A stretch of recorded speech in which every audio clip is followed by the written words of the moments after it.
activación del transforme hidrofactor beta. Toma, ¿se acuerda del transforme hidrofactor beta? Sí. El transforme hidrofactor beta era uno de los factores de crecimiento. ¿Se acuerdan que decíamos que los factores de crecimiento que veíamos era el transforme hidrofactor beta, que hacía crecer la célula mesanquial y hacía crecer la sustancia intercelular? Entonces es cierto que la glucosa alta termina haciendo crecer la matriz extracelular y termina haciendo crecer la célula mesanquial. Y esta es una vía. ¿Está claro?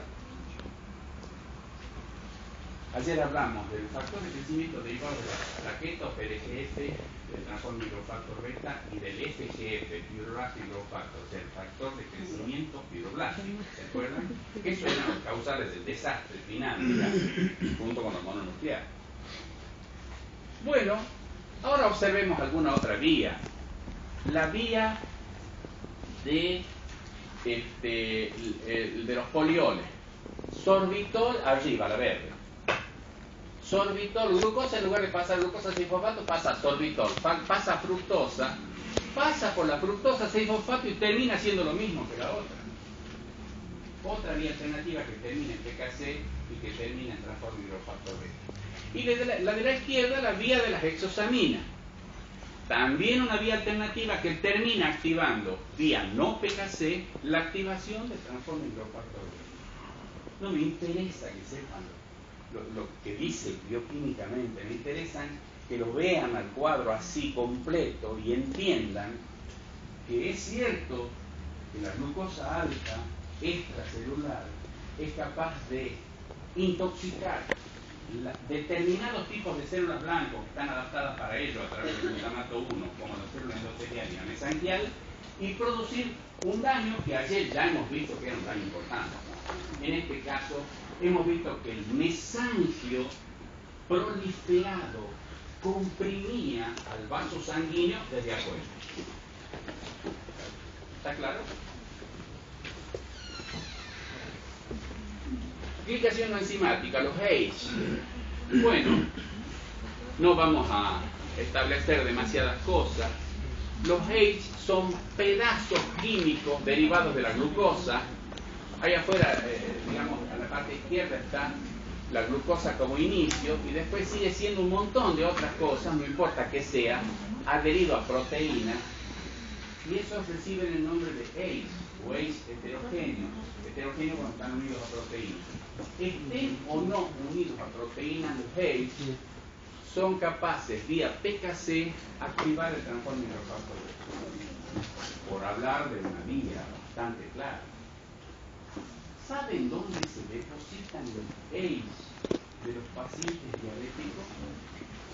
En la retina, en el tejido nervioso terminal, en el glomérulo, en la capa media muscular de los vasos sanguíneos. ¿Qué son esos? Los órganos, nada. O sea, algo tiene que ver, sin ninguna duda los de ahí. ¿Seguimos?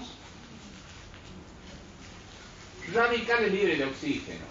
Nuestros amigos queridos del alma de ayer, digamos, son capaces de ser desatados cada vez que uno va a McDonald's. Los radicales libres de oxígeno se producen en forma excesiva en la nefropatía diabética. Producen un aumento en la expresión y actividad del transforme hidrofactor beta y como consecuencia se incrementa la producción de proteínas de matriz extracelular en células mesanquiales en cultivo. Todo esto fue una experiencia. Estas respuestas celulares al estrés oxidativo fueron inhibidas en presencia de un anticuerpo antitransforme hidrofactor beta. Conclusión, parecería ser el transforme. Así como hemos hablado del glutamato 1 como una señalización importante, ya empezamos a hablar de la PKC o proteína quinasa C como una señalización muy importante y el transforme hidrofactor beta como un efector muy importante, el más importante de todos.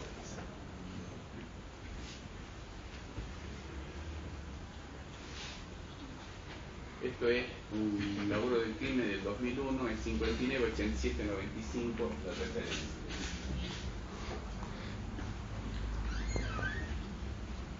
Bueno, conocida diapositiva por nosotros a partir de la clase de ayer, nos vamos a volver a explicar lo que ya habíamos explicado ayer. Si sabemos que hay una hiperestimulación de la angiotensina 2, después vamos a ver por qué hay una hiperestimulación de la angiotensina 2. Pero ahora lo que vamos a analizar es qué hace y por qué vía la hiperglucemia es capaz de incidir en este mecanismo. Muy sencillito.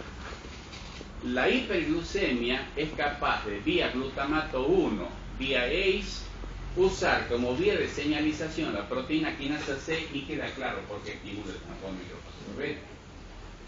O sea, no solo pasa el transforme hidrofactor beta, pasamos al mismo desarrollo de ayer, las moléculas proinflamatorias, la llegada de los mononucleares, exactamente el mismo proceso, si es toda una sola cosa, si reacciona de la misma manera.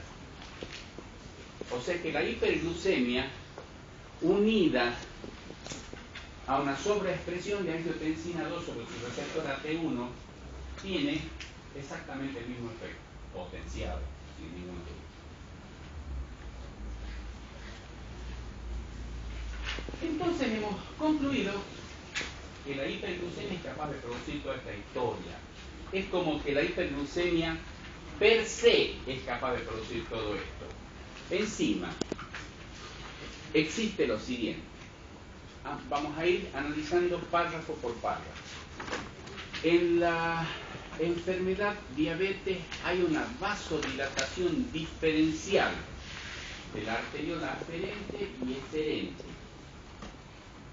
En realidad, eso es exactamente así. Se vasodilata la arteriola aferente y se vasodilata la arteriola eferente, pero se dilata menos la arteriola eferente.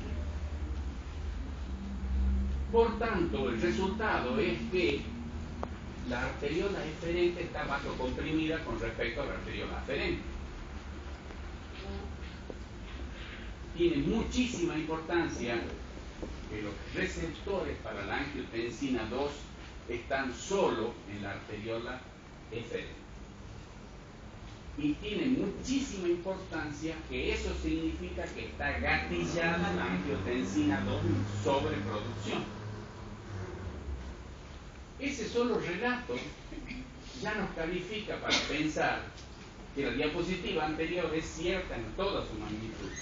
Hay sobreexpresión de la angiotensina 2 y hay sobreexpresión de glucemia, o sea, hiperglucemia. Si a esto se le agrega que el 80% de los pacientes diabéticos tipo 2 ya son hipertensos antes, y el 80% de los diabéticos tipo 1 adquieren la hipertensión cuando empiezan a desarrollar la enfermedad, la hipertensión arterial es un agregado importante de esta historia. Encima, que estamos llovidos, estamos mojados, comprimida la arteriola eferente en forma relativa, no es vasoconstricción, es una vasodilatación menor. Comprimida la arteriola, le estamos empujando la presión sobre la arteriola aferente. Bueno, pero está el mecanismo de vasoconstricción preglomerular. Genéticamente los diabéticos no lo tienen. O sea que es mal. ¿Qué determina esto? Aumento de la presión intraglomerular. ¿Y eso qué determina? Aumento del filtrado glomerular. Eso se llama hiperfiltración. ¡Qué bueno! Estoy orinando 8 litros por día. ¡Qué malo porque estás hiperfiltrando! Malo. ¿Está claro?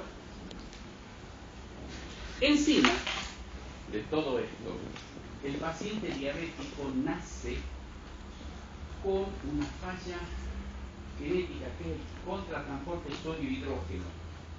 Al voy a tratar de hacer resumir muy chiquitito.